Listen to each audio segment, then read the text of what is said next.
세상을 보는 창, 세상을 여는 창, 세상을 바꾸는 창, 김창인의 창 시작하겠습니다. 오늘의 초대 손님은 박용진 더불어 전 민주당 의원이십니다. 국내외 현안과 박 의원의 정치적 비전까지 깊이 있는 대담을 나눠보겠습니다. 어서 오십시오. 네, 안녕하십니까. 네. 시간이 많지 않은데 사실 예. 오늘 설이 되는 휴가가 시작되는 날이에요. 예, 그렇습니다. 예, 그래서 연휴 시작되는 날 이렇게 모시게 돼서 대단히 죄송합니다. 예. 직업을 구하고 있는 중이라 지금. 한 주에 다양한 정치 이슈들을 좀 다뤄보려고 하는데요. 예. 그 중에서 이제 합당 이슈 얘기를 꼭 좀 짚고 가야 될 것 같아요. 사실 그 정청래 대표가 1월 22일 날 조국 혁신당한테 이제 합당을 하자라고 제안을 했는데 그게 이제 6.3 지방선거를 함께 뛰자라는 논리였어요. 그렇죠. 그랬는데 사실 두 당이 뭔가 합당을 하려고 하면 다양한 얘기가 있을 거 아닙니까? 뭐 당 이름은 뭘로 할 거냐, 정책은 어디서 공통점을 찾을 거냐, 뭐 정책은 무엇을 내세울 거냐 이런 이야기를 나눠보기도 전에 뭐 공동 대표할 거냐 이런 얘기를 하기도 전에 민주당 안이 너무 시끄러워져 가지고 이 모든 게 다 진행도 못 해보고 일단 지방선거 이후로 이 얘기를 이제 중단하는 걸로 결정을 하지 않았습니까? 예. 그래서 다시 언제든지 점화될 내용인 것 같아서 오늘 좀 그 배경과 지금 향후 전개 과정과 이 전망에 대해서 얘기를 좀 나눠봐야 될 것 같아요. 예. 이제 뭐 이게 지금 일은 끝났고 예. 이제 해석 이제 평가를 하는 거죠. 평가하고 이렇게 해야 되는 시간인데 일단 정청래 대표가 약간 일을 좀 쉽게 봤다 이런 생각이에요. 어떤 의미냐면 조국 혁신당이야 민주당의 우군이고 원래 민주당과 한 뿌리니까 당연히 합당해야 되는 거 아니야? 혹은 같이 연대해야 되는 거 아니야? 여기에 대부분의 사람들이 공통의 인식이 있어요. 예. 저도 그렇습니다. 그래서 언젠가 조국 혁신당은 같이 해야 된다 이렇게 생각을 이제 하고 있죠. 그런데 이거를 이제 전격적으로 제안하고 지방선거 이전이라고 못을 받고 이렇게 쭉 진행을 한 것과 관련해서 당 내에서요 묘한 정치적인 그 파장이 있었던 거죠. 왜냐하면 정청래 대표가 연임을 하겠다라고 예. 하는 것은 본인 입으로 말은 안 했지만 숨기지를 않았기 때문에 그렇죠. 보통 연임하시겠습니까? 라고 물어본다든지 뭐 이럴 때 무슨 이런 소리냐 연임에 이응자도 꺼내지 마라 당내에 연임이라고 하는 단어는 없애도록 하겠다 예. 이렇게 그냥 본인이 했었으면 상관이 없는데 NCND 정책 혹은 여러 행보를 그렇게 해석해도 다른 말을 하지 않았기 때문에 그렇죠. 덜커덕 정청래 대표와 어쨌든 그 당권을 두고 경쟁을 해야 되거나 견제를 해야 되거나 하는 사람들에게는 어쨌든 이거는 본인의 연임을 위한 거 아니야? 라고 하는 해석을 하게 됐죠. 근데 고주복에서 조금 의문스러운 게 조국 혁신당의 당원들이 들어오면 그게 정청래 대표에게 어떻게 유리한 거죠? 조국 혁신당 당원들이 어쨌든 그 뒤에 예. 언론의 해석과 예. 또 당내에 돌아다니는 이야기와 예. 이런 걸 이제 정리해서 보면 조국 혁신당은 어쨌든 친문 성향의 예. 민주당 강력 지지층들이 많죠. 이제 그 그분들이 조국 혁신당을 만들었고 조국이 누굽니까? 문재인 대통령 시절에 법무부 장관 그랬죠. 그리고 민정수석 네. 이런 걸 하면서 사실상 문재인 정부의 황태자 역할을 했던 네. 분이라서요. 저분과 저 세력과 저 당원들이 들어오면 친문 그리고 한때 그러면 민주당 안에서 경쟁 관계였던 친명과 친문 예. 갈등 경쟁 관계였죠. 예. 그렇게 되지 않겠냐라고 하는 해석과 견제가 시작된 거죠. 근데 조국 대표가 들어오면 조국 대표도 당장 대표 경쟁자 아닌가요? 또 나중에 또 대권까지도 다 경쟁할 관계들인 것 같은데. 네. 근데 그런 것은 그렇게 큰 문제의식이 없었나 보죠. 제가 볼 때는 그 우호적인 관계, 네. 그다음에 지금 이제 반대를 하는 그러니까 합당을 반대하는 분들의 논리가 예. 저는 처음엔 좀 뭐지 이제 이랬죠. 왜냐하면 왜 이걸 전격적으로 자기 혼자 독단적으로 결정하냐? 합당 논의하자고 제안은 그렇죠. 전격적으로 할 수 있는 거 아닌가 예. 이런 생각을 했고, 근데 그 다음에 나오는 이제 논리 중에 제가 저건 전략적으로 귀담아 들을 필요가 있다라고 했었던 건 조국 혁신당이 보여왔었거나 주장했었던 뭐 사회권 정당, 예. 그리고 뭐 저기 주로 이제 토지 공개념을 비롯한 여러 가지 사회 진보적인 이슈들, 도선상의 문제. 이거를 이제 본인들은 쇠빙선 얼음을 깨고 북극 항로를 예. 개척해내겠다 이런 그렇죠. 느낌이었잖아요. 예. 그래서 민주당이 머뭇거리거나 조심해야 되는 의제를 자신들이 먼저 선제적으로 제기하고 같이 가자 이런 의미였으니까 그 역할을 하게 되는 쇠빙선이 본진 안으로 들어오면 예. 본진 안에 다른 배들과 이렇게 충돌이 벌어질 거고 중도 확장 노선으로 가고 있었던 이재명 정부와 또 지방선거에서 중도 확장 노선을 가져가려고 하는 민주당의 노선과 부딪히거나 충돌하거나 내부 혼란이 벌어질 수 있다라고 하는 말은 저는 저거는 새겨들어야 되겠다. 저거는 노선상의 좀 점검해봐야 문제로. 되겠다. 이럴 수 있었거든요. 근데 이제 어쨌든 제가 볼 때는 그것이 노선상의 문제이든 민주적 절차의 문제이든 간에 네. 조국 혁신당이 들어왔을 때 8월 전당대회에 정청래 대표한테 유리해질 거라고 생각하는 분들이 주로 많이 이렇게 반대를 했었던 거는 같아요. 그런데 저야 뭐 친명도 아니고 친문도 아니니 아니 뭐 이 박용진 과정에서 뭐 누구나 다 아니까. 예. 그런데 지방선거만 놓고 본다면 아무래도 그럴 수는 있겠네요. 그러니까 노선상으로 너무 이제 한쪽은 좀 중도 확장성을 위해서 훨씬 더 좀 오른쪽으로 가고 싶어 하는데 이쪽에 그 조국혁신당은 훨씬 더 좀 왼쪽으로 끌고 가는 그 진보적 색채가 예. 강하다. 네. 글쎄 뭐 그런 것도 한 이유는 될 수 있겠지만 실익으로 놓고 본다면은 세력이 뭉쳐지면 선거에 도움이 된다라는 게 우리가 단순하게 생각해 볼 수 있는 문제인데 그거는 뭐 근데 그렇지 않나 보죠. 각각의 사례가 달라요. 예. 그러니까 합쳐서 유리하게 했었던 경우도 물론 많이 있죠. 예. 그러나 따로따로 가서 노선이 다른데 색깔은 비슷한데 노선이 다르거나 주장이 다르면 예. 기억하시겠습니다만 2004년에 열린우리당이 대거 승리, 과반 승리를 했죠. 예. 탄핵 역풍으로. 예. 그때 민주노동당도 10석을 얻었습니다. 그랬죠. 합치지 않고 경쟁도 했어요. 많은 예. 군데에서. 그럼에도 불구하고 1인 2표제라고 하는 그 제도적인 설계가 성공을 한 거죠. 근데 또 하나는 뭐 친박연대?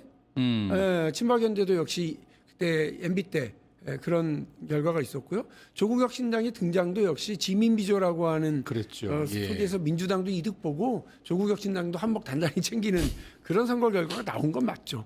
그러니까 꼭 하나로 뭉쳐야지만이 잘 되지는 않는다. 그래서 그거를 전략적으로 봐야 되는데 제가 이제 여기서 걱정은 뭐냐면 이미 다 지났고 예. 그러니까 저는 조국 당의 대표를 뭐 방송사에서 잠깐 봤는데 조국혁신당의 조국 대표를 우연히 봤는데 상당히 기분 나빠하고 있더라고요. 민주당 안에서 벌어진 일. 그래서 제가 이거 뭐 정치 모르시는 것도 아니면서 왜 우리 당을 가지고 이렇게 괴롭힙니까? 이제 이렇게 하소연하시길래 좀 이렇게 그 약간 가라앉히시라. 어차피 예. 합당을 해야 될 거고 언젠간 같이 갈 거니까. 그리고 이미 끝난 일이고 예. 지금 오히려 중요한 건 저는 이게 이렇게 되게 중차대한 문제를 그 당 지도부가 제기를 했는데 예. 당 지도부들끼리 싸워. 그리고 중간에 엎어졌어. 예. 안 됐어. 그러면 사실 정치적으로는 누군가 책임을 지죠. 그렇죠. 보통 그렇죠. 그렇죠. 예. 근데 이번에는 그렇지 않고 서로 충정은 다 서로 이해하고 이렇게 해서 이제 물러난 거죠. 저희가 볼 때는 이거는 일정하게 정치적인 합의를 만들어낸 거예요. 네. 근데 그게 전 잘못됐다고 생각 안 해요. 정치적 합의, 정치를 할 줄도 모르는 판사 출신 장동혁, 검사 출신 한동훈이 벌이고 있는 저 진짜 개판 5분 전에 예. 그 저 당에 예. 제명 정치를 하고 있는 그 국민의힘보다는 예. 100번 나은 정치적인 어떤 하고 그 있다? 합의가 만들어져서 가고 있으니까 알겠습니다. 좋다고 보지만 예. 걱정되는 건 아직 불씨가 남아 있어요. 예. 그래서 뭐 이건 음모론이다. 뭐 저 전준철 변호사 관련 건에서 이건 음모론이다라고 하는 표현 그리고 그 이후에 여러 이제 그 여진들이 있는데 정청래 대표가 지금 두 가지 잘해야 된다. 하나는 예. 여진을 잘 관리해야 된다. 예. 그리고 이제 두 번째로는 그 지방선거 집중해야 될 거 아닙니까? 예. 그러면 대통령의 국정 수행을 잘 도와줘야 돼요. 그거는 자꾸 이렇게 뭐 당이 앞장서서 어떤 정치적 분란, 논쟁 이런 걸 만드는 게 아니라 대통령이 하려고 그러는 코스피 5천을 맞추기 위해서 코스피 5천 특위를 만들어서 그 열심히 제도적 뒷받침을 했고요. 법률적 뒷받침을 했던 것처럼 아니 그 미국 관세특별위원회 이런 거 만들어서 미국과 관련해서 모든 총력을 다 기울여야 될 거고 또 뭐 남북관계 뭐 특위 이런 거 만들어서 있는 거 없는 거 다 동원해가지고 남북 간의 대화도 시작할 수 있도록 좀 해보고 그러니까 이런 사실은 국회의원들이 다들 이렇게 우리 국민들 보실 때는 저다 논팽이들 아닌가 하는 생각들도 계시겠지만 나름 그 전문가들도 많고요. 예. 전문직이에요. 그래서 그런 분들을 역할을 막 부여하고 붐업시키는 것도 되게 중요한데 정청래 대표가 그런 걸 잘했으면 좋겠습니다. 알겠습니다. 그 얘기는 그 정도 하겠습니다. 예, 더 자세히 꼬치꼬치 물어보실까봐 예, 제가 길게 얘기했습니다. 그만하겠습니다. 아무래도 여러 가지 좀 더 묻고 싶은 게 많긴 하지만 그 부동산 얘기로 좀 넘어가 봐야 될 것 예. 같아요. 이재명 대통령께서 보니까 뭐 SNS를 통해서 반복해서 뭐 여러 번 쓰고 예. 있어요. 그러니까 지금 이제 중과세 유예, 그러니까 양도세 중과 예외를 더 이상 인정하지 않고 종료한다.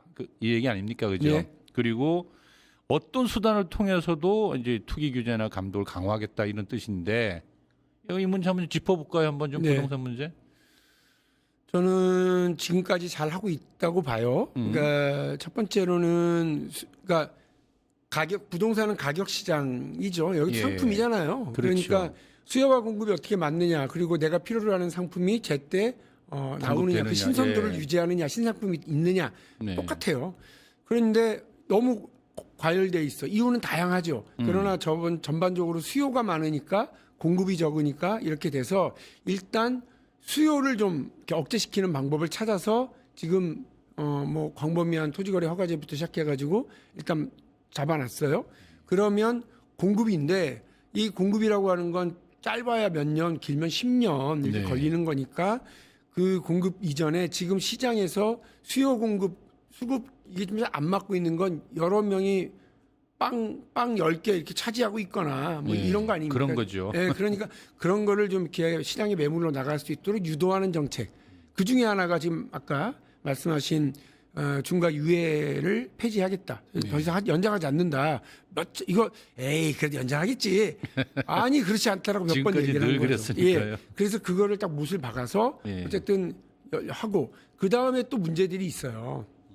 내가 집이 많은데 내놓고 풀고 싶은데 토지거래 허가제 막혔어. 실거래주가 아니면 사지를 못해. 그러니까 이거 어떻게 하지? 이런 것도 하나둘씩 풀어나가야 돼요. 예. 이런 그리고 이제 대출 규제도 풀어나가야 돼요. 왜냐하면 전세로 살고 있던 사람이 이번 기회에 저기 집이 나왔네. 다주택자 나왔어. 야, 살게 했는데 대출이 안 돼. 지금 안 되거든요. 이런 거 어떻게 할 거야?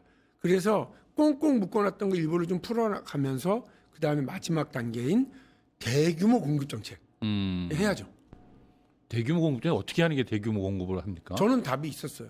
어떤 답을 갖고 대통령 선거 때 예. 이미 말씀을 드렸는데요. 계세요?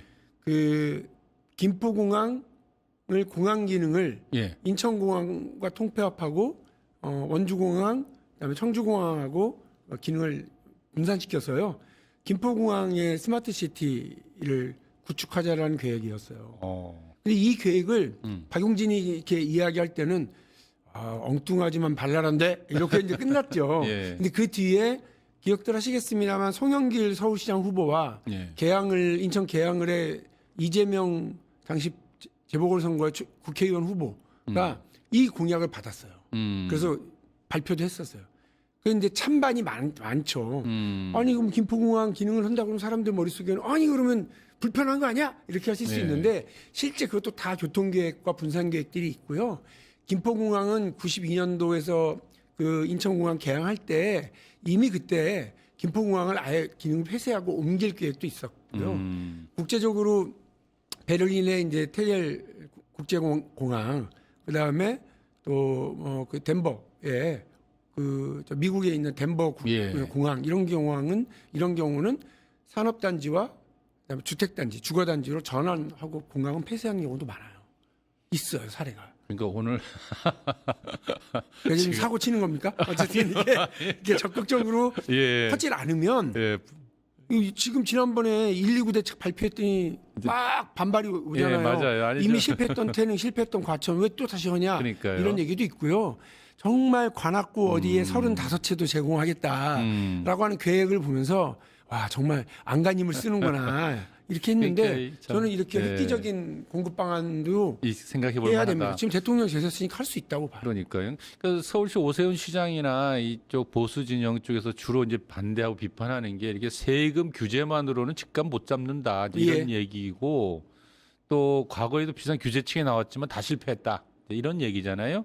그래서 결국은 규제로서는 집값을 못 잡고 결국은 공급 부족을 어떻게 해결할 건가에 대한 답을 내야 된다 이런 네. 얘기인데 지금 이제 말씀하신 걸 보면 공급을 그냥 김포공항을 인천공항으로 합쳐버리고 그 넓은 토에 어마어마한 신도시를 짓자라는 거 아니에요? 네, 야, 그거는 굉장히 큰 생각이긴 한데 네, 그거는 진짜 좀 오늘의 주제로 그걸로 가면 그거 얘기만 할 것 같은데. 그럼요. 예, 그건 아주 굉장히 큰 2박 3일도 주제니까, 얘기할 수 예, 있습니다. 큰 토론 과제니까 예. 다음 기회에 다시 한번 하기로 하고요. 네. 단순히 근데 그것만 말씀드릴게요. 너무 엉뚱한데 그럴 것 같아서 단순히 거기에 주택 단지만 대규모로 짓는 건 아니고요. 그렇겠죠. 대도시로 국토 새로 균형 짓는 발전 거니까. 문제, 예. 또 수도권 전체 균형 게 다극적 발전 이런 거 다 있고요.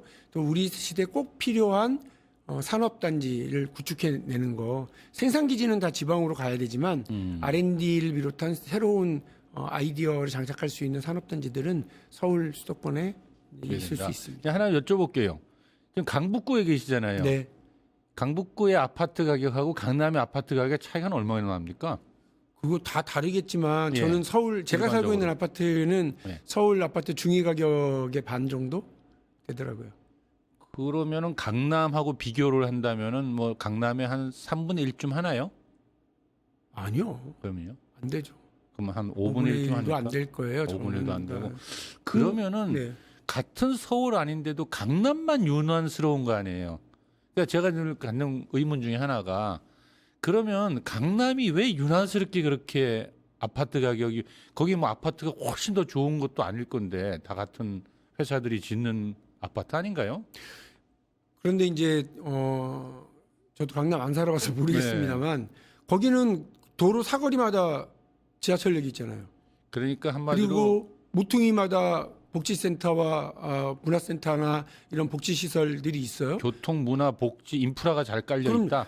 그러니까 교통 또 학교 애들 학교 문제도 그렇고요. 교육 문제. 예. 예. 그리고 뭐 직주 일체를 추구하는 젊은 사람들에게도 거의 되게 이제 좋죠. 그다음에 서울 이남 그러니까 경기도 이남 쪽에 구축되어 있는 다양한 여기로 빠져나갈 수도 있고요. 그러니까 교통 측면에서 엄청 좋고 문화 예술 접근성도 엄청 좋고요. 학군도 좋고요. 그러면 직장도 역으로 얘기하면 바꾸고요. 강남이 그래서 비싸다라면 서울시 그럼- 곳곳을 다 그렇게 그렇죠. 좋은 도시를 만들면 가격은 저절로 잡히는 거 아닌가요? 그렇죠. 살기 좋아야 되는 거죠. 예. 그래서 제가 사실은 서울시장 선거를 준비하면서 예. 계획했던 것 중에 하나는 뭐냐면 시민들의 삶을 바꿔야죠. 아파트 지어준다고만 할 수는 없잖아요. 그러니까요. 그 시민들의 삶 중에 제일 힘든 게 뭐냐면 아침이에요. 아침 9시에 그 광화문 인근에 혹은 강남에 이렇게 있는 회사 건물로 꾸역꾸역 들어가야 되는 그 전쟁을 치르고 들어가잖아요. 또 퇴근할 때도 그러니까요. 전쟁을 예. 치르고 퇴근하고. 저는 유연근무제를 전면적으로 도입해야 된다고 봐요. 무슨 근무제? 유연근무제. 유연근무제. 이건 이제 노동 전반이기도 하고 서울 시민의 삶을 바꾸는 예. 얘기기도 한데요. 뭐 무조건 9 to 6? 뭐 이거 아니다. 서울의 5만 공무원, 3만 명의 공공기관 직원들, 그리고 한 2만 명 정도의 관련 종사자들 해서 한 10만 명 정도가 아침에 출근을 하는데 이분들이 그 부서와 자기 업무의 성격에 따라서 다르게 시간대를 조정할 수 있으면 일단 오케이. 출근 시장이 달라져요. 알겠습니다. 출근 시장이 달라지면 사실은 집을 강북구에서 여의도로 출근할 때 1시간 20분이 걸렸으면 출근 시간이 한 13%는 빨라지더라고요. 그러면 저는 집이 적어도 성북구나 종로구 정도까지는 옮겨가는 효과가 나죠. 그러니까 저는 이게 말씀하신 것처럼 삶을 다르게 하고 삶을 변화시켜내는 서울 시정이 필요하고 그러니까요. 그런데 설계가 사실은 필요하다고 봐요. 저 오늘 우리 얘기는 좀 서울 얘기만 하고 있는데 사실 뭐 이 시청자분들 중에서는 지방서 보는 분도 많을 텐데 네. 제가 살고 있었던 그 울산으로 놓고 본다면 예. 울산에 제가 사는 아파트와 서울의 강남의 아파트 가격 차이는 10분의 1도 못 할 거예요. 근데 시설 꽤 괜찮거든요. 울산에 환경도 참 좋고. 네. 근데 지방은 또 이 서울의 아까 그 문제와 또 다른 것 같아요. 여기는 맞죠. 예. 지방은 또 달리 균형 발전이라는 개념을 안 잡아주면 정말로 이 아파트 가격 때문에 생기는 그 위화감은 해결할 길이 없을 것 같습니다.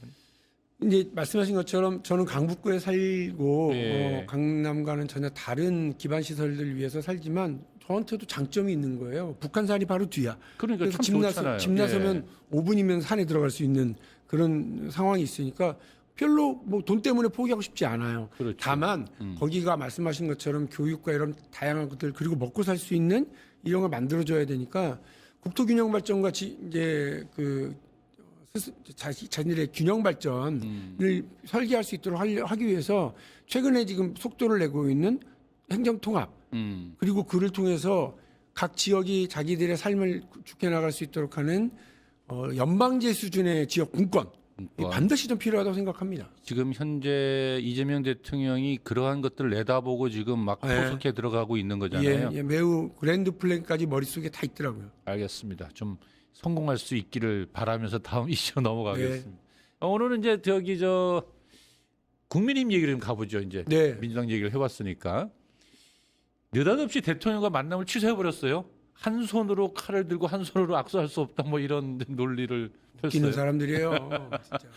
근데 이제 그분이 작년 9월에 이 대표가 될 때부터 우파를 총 결집시키겠다는 표현을 썼었고 그 이후의 행보를 보면 한동훈 자르고 그리고 누굽니까 그 고성국 전한길 이런 사람들하고 손잡은 윤 어게인을 계속 외치고 있잖아요. 어찌 보면은 뭐 이런 형태로 해서 지방선거 이기겠나 할 정도로 좀 의아한데 보통 보면 중도층 확장을 시키려고 할 텐데 더 오른쪽에 극우파를 모으고 있다 이런 느낌을 줘요.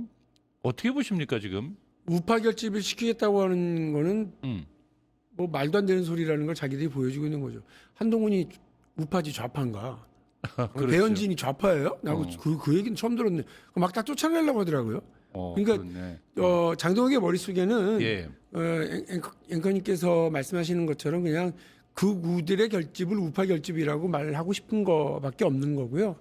그리고 아까 잠깐 말씀하셨지만 대통령과의 오찬을 20분 전에 취소하는 이런 말도 안 되는 결례를 결례가 보통 결례가 아니죠. 국민에 대한 결례고 신뢰죠. 예. 엄청난 실수를 했는데 웃긴 건 그 정부 판단이 엉망이라는 거예요. 아침 최고위원회에서 공개적으로 내가 오늘 가서 민심을 전달할게 이렇게 얘기해놓고는 조금 있다가 당내 분위기가 그러니까 확 꼬리를 내려요. 그러니까 저는 뭐 약간 부족한 정무 감각이라고 일단 생각을 하고요. 지금 이렇게 가면 지방선거는 민주당한테 이렇게 바치는 거죠. 고맙죠. 민주당으로서는 땡큐인데 정치가 이 모양 이 꼴로 가서야 되겠냐. 그리고 제일 야당이라고 하는 데가 우파도 아니고 극우들에게 이게 발목이 잡혀가지고 발목이 아니구나 머리채를 잡혀가지고 질질 끌려다니는 상황이고 당사에다가 뭐 박정희 전두환 걸자고 하니까 윤석열도 걸자고 하더라고 윤석열 그렇게 하면 좋지 민주당이야. 아니 그래서 어떤 분들이 제가 이런 얘기를 하면 뭐 그 좋은 일 아니냐고 뭐 그런 걱정을 다 해주느냐고 이런 네. 얘기를 묻긴 하던데 아니 뭐 굳이 걱정하는 게보다는 이제 전망을 묻는 거니까 네. 하는 얘기죠. 다만 한 가지 이런 건 있는 것 같아요. 뭐냐면 왜 그러는지가 의문이 자꾸 드는 거예요. 왜냐하면 상식적으로 누구나 보면 웬만해서는 다 껴안고 하려고 할 거 아닙니까? 한동훈도 껴안고 배현진도 껴안고 해서 해야 되는데 이게 뭐죠? 지방 공천권을 둘러싸고 자기 경쟁 상대들은 다 쳐낸다는 개념인가요? 어떻게 보세요 이거를 지금? 그런 것 같지는 않고요. 네. 장동혁 대표가 네. 뭐 지금 겨우 초등학교 초딩 수준의 초등학교 정도를 다니고 있으면서 꿈은 하버드를 가고 싶은 거야. 대통령을 하고 싶은 거죠. 그러니까 지금부터 자기 경쟁자라고 생각하는 저 옆반에 공부 잘하는 이런 애들 다 이제 담임선생님한테 일러갖고 이게 자꾸 쫓아내고 퇴학시키고 이렇게 하는 건데 예. 이 양반 지방선거 지고 자기가 살아남을 거라고 생각하는 그러니까요. 근거는 뭐지? 저는 모르겠어요.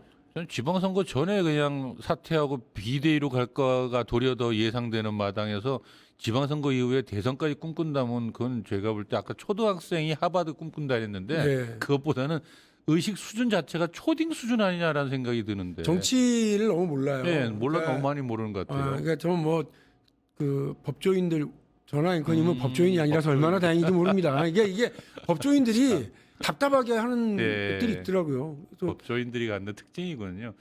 예. 한동훈도 쫓아내고. 알겠습니다. 뭐 그 정도로 거긴 짚어보죠. 한 주 동안의 이슈들을 쭉 정리하는 시간이니까 이제 한미 얘기를 좀 가야 될 것 같아요. 이건 약간 국제적인 문제긴 하지만 그 어느 때보다 한미 간 갈등이 그렇죠. 다방면적으로 벌어지고 있어서 그 내용이 이제 보면요, 한국산 제품 그러니까 뭐 자동차나 철강, 기타 뭐 여러 가지 수출품들이 있을 건데 관세를 15%에서 다시 25%로 올리겠다고 하는 이제 관세 마찰이 벌어진 거고요. 이제 통상 마찰이 지속되면서 또 다시 이제 원자력이라든지 또는 잠수함 같은 그런 그 안보 합의 이행 문제 이런 것도 이제 확산되었고요. 또 주한미군 방위비 분담금이라든지 또는 주둔비 문제가 분명히 또 복합적으로 이제 이슈화되고 있는 건데 이게 이제 겁것만이 존재하는 게 아니라 쿠팡을 비롯해서 온풀법 또 이게 저 플랫폼 규제하는 문제들 독과점 부재 이런 게 한미 간에 아주 광범위하게 좀 쟁점이 형성되다 보니까 위성남 안보실장 같은 사람은 그걸 또 언론 인터뷰까지 나와가지고 뭐 관세 제대로 안 하니까 이 안보 문제도 심각하다 이런 발언을 해가지고 또 한번 벌크덕 뒤집어지게 만들고 좀 아주 그냥 복잡하게 얽혀가고 있습니다. 한번 이 모든 걸 한꺼번에 다 정리해서 할 수는 없겠지만 한번 좀 견해를 밝혀주시죠. 그 지금 대한민국이 미국이라고 하는 나라가 손절하고 갈 수 있습니까? 지금 현재 그렇게 어렵죠. 할 수는 없죠. 그렇게 하고 싶어하는 분들은 계시겠지만 예. 현실적으로 그렇지 어렵죠. 그러면 이제 미국이라는 나라와의 관계를 이렇게 성장을 하고 자 이제 어쨌든 그 나라를 이끌고 있는 사람은 또 트럼프라고 하는 독특한 사람인 거예요. 예. 같이 밥 먹고 싶은 생각은 없는데 예. 저 사람이 어쨌든 우리 나라의 운명을 이렇게 실제로 이렇게 결정하는 사람의 자리에 있다는 말이죠. 상당히 뭐 우리 운명을 좌지우지하려고 예. 하고 있죠. 예. 그럼 우리도 냉정하게 판단해야 되는 상황인 겁니다. 그러니까 어떻게 보면 명나라와 사대를 하면서도 그 명나라와 경계를 자꾸 이렇게 그러니까 우리의 국경선을 북으로 계속 올려갔고 그래서 완벽하게 뭐 육군 사진 이게 예. 줬던 것처럼 김종서가 이제 개척한 세종 때 그런 것처럼 사군 육진 개척했던 것처럼 그렇게 지금 해야 되는 상황인 거예요. 우리 이익은 계속 넓혀나가면서 저쪽하고 마찰을 계속 줄여나가면서 해야 마찰을 되는. 줄이면서 계속 우리의 그러니까 전략적 자율성을 확보해 예. 나가야 된다. 넓혀 나가야 된다. 우리가 만일에 대한민국이 예. 지금 미국에 위치했다 그러면 우리도 그냥 간단하게 야, 쟤네들 갖고 오라고 그래. 뭐 말이 많어. 이렇게 할 거 아니에요. 근데 우리는 약자이고 을의 위치에 있으니까 늘 두 가지 선택지를 가지고 고민해야 되니까 그 중에 하나가 동맹파고 그 중에 하나가 자주파라고 저는 봐요. 그러니까 이분들이 각각 자기의 역할들을 잘 하고 열심히 싸워야 돼 내부에서. 그래서 답을 찾아가야지. 그렇지 않고 일방적으로 동맹파만 가, 일방적으로 자주파만 가. 그러면 뭐 제가 볼 때는 더 심각한 상황으로 갈 수도 있다고 보거든요. 그러니까 정부 안에 자주파와 동맹파의 갈등은 너무나 자연스러운 것이고 자연스럽다고 도리어 그걸 잘 봐야죠. 활용해 가야 된다. 그렇습니다. 그래서 그 목소리를 해야 된다고 예. 저는 보는데 가령 이제 남북 관계를 어떻게 이제 할 거냐. 예. 우리로서는 그 일종의 이렇게 우리의 실리 평화와 안보 관련해서의 안전 문제를 예. 하려면 남북 간의 대화가 진행돼야 되고 그게 또 나중에 경제 문제로 바로 이어질 거라는 걸 다 알고 있잖아요. 그러니까 이렇게 하려고 그러면 지금 이른바 자주파라고 불리는 정부 내의 목소리는 그쪽에 잘 집중을 해야 된다고 저는 보거든요. 그리고 그 자꾸 싸우고 그걸 바깥으로 이렇게 드러내려고 할 필요 없다. 얼마든지 안에서 수렴해 나갈 수 있도록 해야 된다고 저는 보고 또 하나는 당도 우리가 지금 외교 그 외통이라고 그러잖아요. 외교 통일 안보 이렇게 다 그쪽으로 몰아놨는데 각각 소위 같은 느낌을 만들어줘야 돼요. 그래서 이른바 당내 관세 문제에 집중하는 뭐 특위, 그다음에 뭐 안보, 뭐 군사 안보 문제에 집중하는 특위, 그 전문가들 다 모으고, 그다음에 제야의 전문가들까지 싹 모아가지고 그렇게 해서 당 안에서도 자주파 목소리를 대변할 수 있는 그 특위가 한 3개쯤 있어야 되고요. 어휴. 동맹파 목소리를 대변해 줄 수 있는 경제, 그다음에 안보, 군사 관련해서 한 3개 정도가 있고 뒷받침을 해줘야 돼요. 근데 당이 좀 그런 걸 해줬으면 좋겠어요. 지금 그게 굉장히 뭐 정답같이 들리긴 하지만 사실 자주파의 목소리가 당내에서나 또는 정부 안에서 크게 내는 경우는 참 많지 않지 않습니까? 아주 가끔씩 정동영 장관이 얘기가 나오는데 그런 거를 빼면은 거의 대부분은 압도적으로 동맹파가 센 거 아닙니까? 지금 이야기 지금 내용. 구조가 그렇죠. 그렇죠. 그러니까 네. 예를 들면 이른바 동맹파라고 하는 분들도 그건 알 거예요. 남북 관계가 잘 풀리고 우리가 주도할 때 예. 그러니까 한미 관계에도 우리가 주도권을 진다. 네. 역사적 사례가 너무 많잖아요. 그러니까 남북 관계를 지렛대 삼아서 우리가 한미 관계를 주도하고 북미 관계를 조율해 줄 수 있도록 가기 위해서 자주파가 내에서 목소리 내고 움직일 필요 있다고 저는 봐요. 근데 이렇게 보는 건 어떻습니까? 그러니까 전략적 자율성을 좀 확보하려고 하면 미국한테 좀 더 이렇게 막 대들자는 게 아니라 압박을 줄 수 있는 경우가 있어야 되는데 왜냐하면 저희가 3,500억 달러라고 하는 어마어마한 돈을 투자를 하는데 어떤 전문가분들은 그거 엄청난 우리가 슈퍼갑이다. 돈을 우리가 그만큼 투자하는데 왜 을처럼 자꾸 구냐 이제 이런 얘기도 해요. 근데 그거는 뭐 다 이제 결국은 그런 마음을 갖고 살자는 거지만 이런 거 생각해 볼 수 있잖아요. 예를 들어 브릭스라든지 또는 뭐 상하이 협력기구라든지 최근에도 캐나다 총리는 또 미들 파워들끼리 중견국들끼리 이렇게 연대하자 막 이런 제안도 하는데 그런 식으로 좀 뭐라 그럴까요? 뜻을 같이 하는 나라들끼리 좀 손을 잡아서 다 반미주의자들이에요.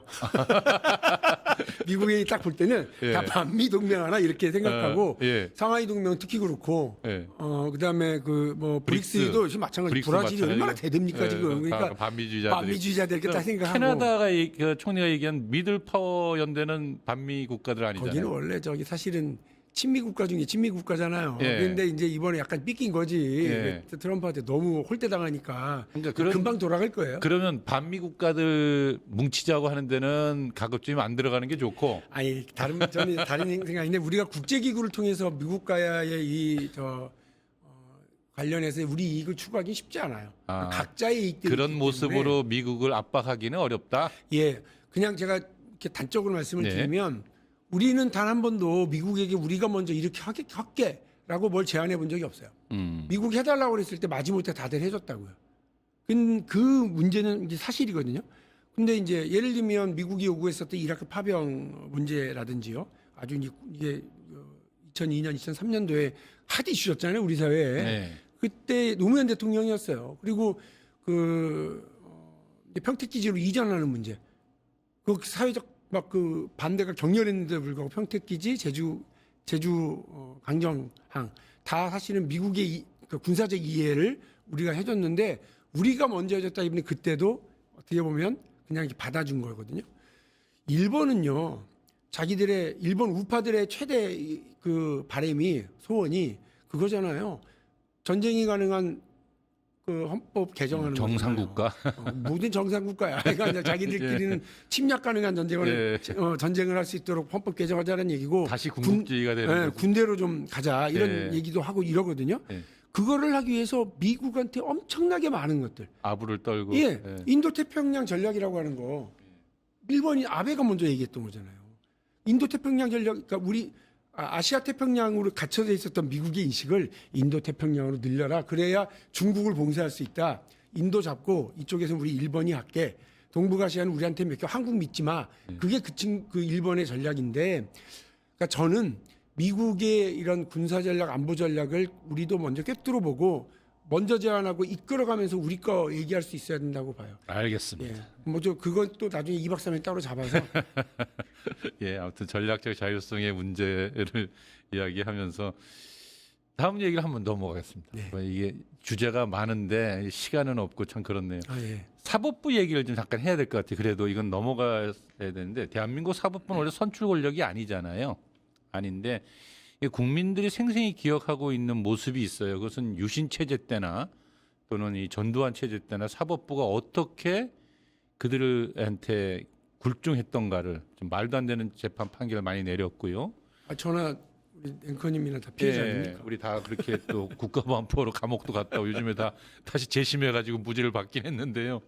근데 아무튼 최근에 조희대 사법부에 대한 분노가 있어요. 그런데 왜냐하면 합리적 의심이 드는 거죠. 한번 살펴볼까요? 뭐냐면 이제 대통령 선거를 한 달 앞두고 갑자기 한 대통령 후보를 갖다가 느닷없이 무죄로 넘어온 재판을 갖다가 속전속결 유죄 취지로 파기환송한다거나 또는 그 이후에 사실 뭐 직위원이 느닷없이 석방시켜 주는 윤석열을 석방시켜서 개 끌고 다니게 한다거나 또는 봉숭아 합당까지 재판하는 모습 그때부터 이제 사람들이 분노가 차오르는데 이 삼특검이 한독수라든지 뭐 박성재, 황교안, 김용대 전 드론사령관 뭐 이런 사람들을 다 기각을 해요.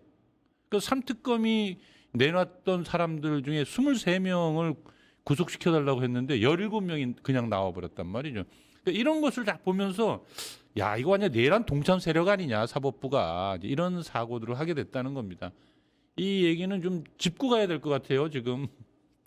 사법 엘리트들이 우리 국민들의 정서와 예.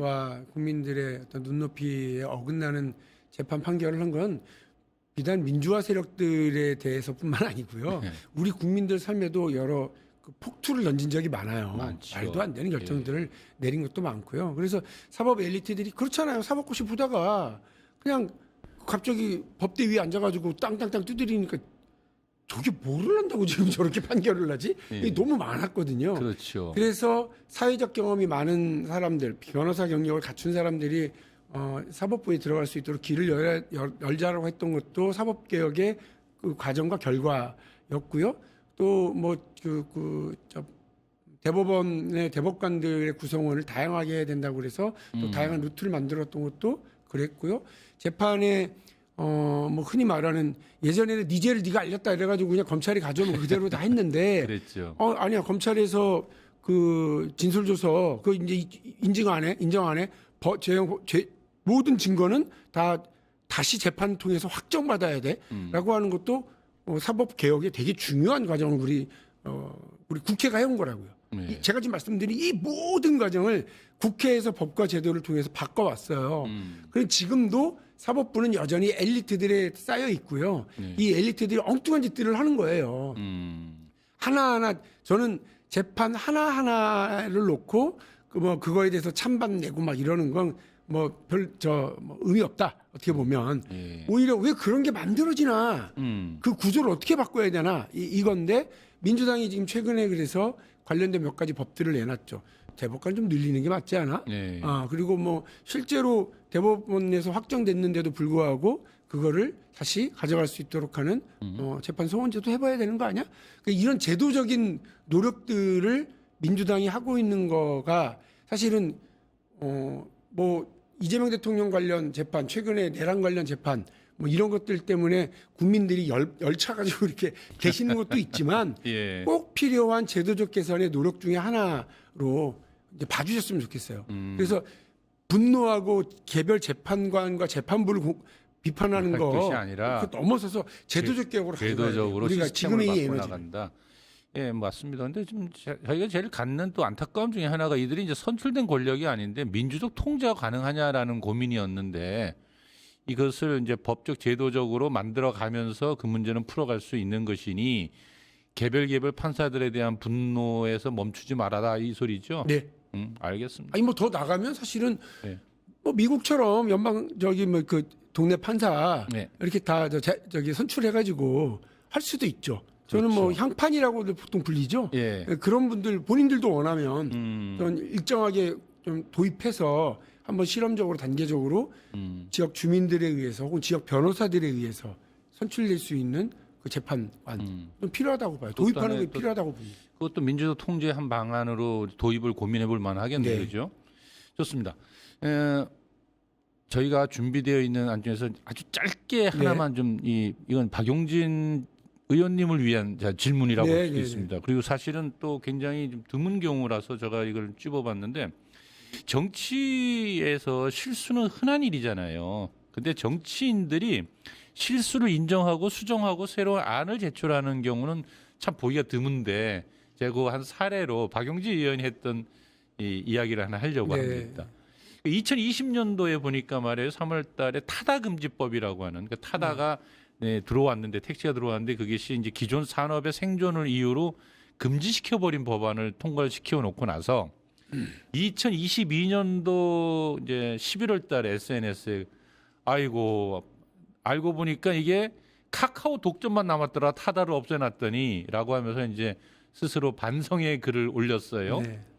그리고 2025년 작년 말이죠. 작년 말에 보니까 또 뭘 올렸냐면 이 서울형 우버라든지 자율주행 택시 등의 미래형 모빌리티 이런 도입을 추진해야 된다라고 하면서 과거의 규제로 인한 혁신이 지연된 것에 대해서 반성과 함께 또 새로운 대안을 제출해 놨는데 저는 이 전체를 보면서 두 가지를 느낀 거죠. 하나는 참 반성과 함께 또 새로운 길을 제출하는구나라고 하는 박용진 의원에 대한 이 호감을 높여주는 문제가 하나 발생했고 또 하나는 이 문제 진짜 답은 뭐냐라고 하는 것도 좀 묻고 싶었어요. 네. 마지막으로 좀 이 얘기를 좀 해야 될 것 같아요. 제가 아까 짧게. 서울을 뭐 이게 여유 있는 도시, 그러니까 서울을 시민의 아침이 여유로운 도시, 그러나 미래에는 가장 먼저 오는 도시로 만들어야 된다고 생각하고요. 근데 그 말씀드렸던 그런 것처럼 그러니까 서울의 이동 편의와 관련해서 서울형 우버, 서울 그다음에 그 자율주행 택시 이런 것도 예. 도입해야 된다고 좀 봅니다. 그거는 뭐 우리 산업 발전, 서울이 주도하고 서울이 길을 열어나가면서 할 수 있는 것들이 많이 있거든요. 아주 그냥 간단하게는 자율주행 택시 이전에 서울을 자율주행 전면화 도시로 만들면 실제로 노선 버스들부터 도입할 수 있거든요. 노선 버스는 다니는 길만 다니잖아요. 그런데 그게 단순하지가 않아요. 다닐 수 있도록 시스템을 만드는 그런 회사가 있어야 되고요. 그것도 10개 정도가 붙을 거예요. 그다음에 그런 차량을 만들어야 돼요. 예, 거기에도 한 뭐 10개 정도 회사가 붙을 거고요. 그다음에 그 안전을 확정하고 뭐 이런 걸 데이터를 이제 쌓는 그런 회사들도 많이 있을 거예요. 근데 그거를 각자 알아서 하고 니네가 책임져 그러면 안 돼요. 서울이 주도하고 관련된 회사들이 참여하고 서울이 거기에 지분을 넣고 그 회사가 상장돼서 크면 그 이익은 시민들과 쉐어할 수 있어야 된다. 이렇게 생각하고 그런 방식으로 설계를 하고 서울의 이동 편의들을 최대한 열려 들어가야 된다. 이 첫 번째고요. 또 하나 걱정되잖아요. 지금의 그럼 그 택시 종사자분들과 운수 종사자분들은 어떻게 하느냐? 그분들의 지금의 고용 안전 이런 것들을 책임질 수 있도록 그러니까 안전 요원으로 전환해 가면서라도 그들의 고용 조건을 변화시키지 않으면서 해갈 수 있다고 저는 봅니다. 다만 이렇게 서울이 적극적으로 나서서 미래형 뭐 이동 탈 것들을 만들어 난다고 그러면 실제로 앞으로의 일자리는 줄어들 거 아니냐. 여기에 이것 때문에 제가 아까 서울이 주도하고 서울이 이끌어가면서 지분을 투자하고 이익을 성장한 기업의 이익을 쉐어했을 때 그걸 기반으로 이재명 대통령이 그 정치인 시절에 얘기했었던 기본소득, 그다음에 기본사회 이런 것들의 첫 발을 뗄 수 있다고 저는 봐요. 그렇게 움직여가기를 바라고 지금 당장 어떤 다가오는 미래와 혁신이 겁이 나서 움츠러들거나 몸을 뒤로 빼거나 이래서는 답이 없다. 이렇게 생각을 합니다. 예. 이것도 2박 3일. 예. 오늘 보니까 이야기를 시작하니까 아주 그냥 한없이 나오는 내용들이 몇 가지 있는데 다음 기회에 한번 다시 모시고 그 얘기 듣도록 하겠고요. 네. 오늘 시간이 없어서 마무리 발언은 생략하도록 하겠습니다. 새해 복 많이 받으십시오. 예. 거침없이 소신을 밝혀주신 더불어민주당 박용진 전 의원님 감사합니다. 유튜브 구독하고 실시간 채팅과 댓글을 남기시면 매일매일 7,000TTCO를 드립니다. 참여 방법은 통통물 어플을 다운로드하고 회원가입과 로그인을 해주세요. 마이페이지에서 나의 회원 고유 번호를 복사해주세요. 유튜브 구독 후 실시간 채팅이나 댓글창에 고유 번호를 한 번만 입력하면 준비 끝! 지금 유튜브 채팅과 댓글 쓰기 참여하고 7,000TTCO 받아가세요.